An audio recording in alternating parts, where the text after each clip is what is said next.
In a busy town full of people rushing through their lives, there was a small, quiet temple near the marketplace. The temple was a place where people could find peace and guidance when they needed it most. The monk who lived there was known as Brother Anand. He was a calm and wise man who always had a gentle smile and kind words for those who came to him. One day, a young woman named Meera came to the temple. Her face was pale and her eyes were filled with tears. She had been through a lot lately. Her family was struggling financially, she had lost a dear friend, and her health was not the best. Life had become too much for her to bear, and she felt completely overwhelmed by all the suffering she was experiencing. With a heavy heart, she sat down in front of Brother Anand and shared her troubles. "Why does life have to be so hard?" she asked, her voice trembling.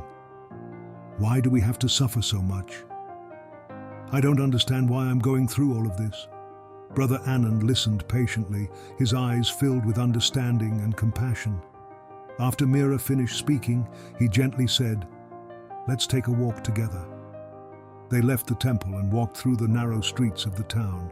Brother Anand led Meera to a small, worn-out bridge that crossed a stream. The stream was gentle, with water quietly flowing over smooth stones. On one side of the bridge, there was a large old tree with deep roots that reached down into the earth.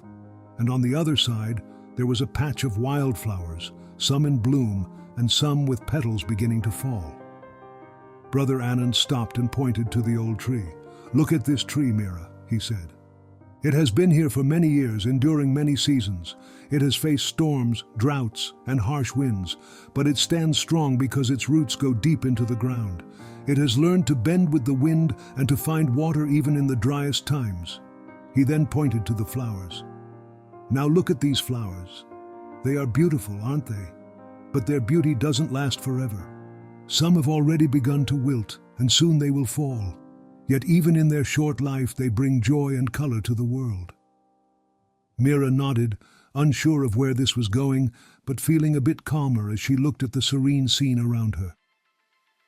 Brother Anand continued, "Life is much like this tree and these flowers. We all face storms, just like the tree. We all have our seasons of blooming and wilting, just like the flowers. Suffering is a part of life's natural cycle.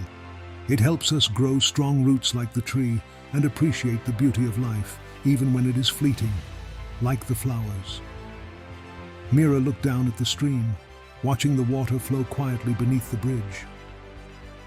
"But how do we deal with the suffering?" she asked softly. "How do we keep going when it feels like everything is falling apart?" Brother Anand smiled gently and said, "By understanding and accepting suffering, Meera.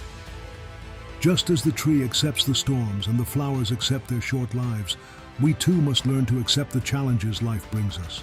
When we resist suffering, we only create more pain for ourselves.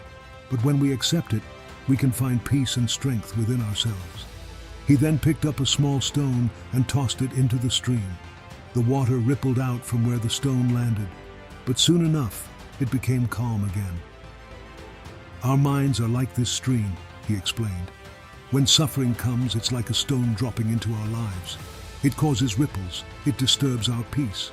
But with time, if we accept it, our minds can return to calmness.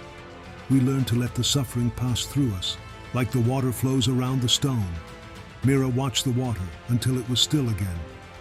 "So, suffering is a part of life, just like joy and peace?" she asked. "Exactly," Brother Anand replied. "Suffering teaches us valuable lessons. It shows us our strength, our resilience, and our capacity for growth.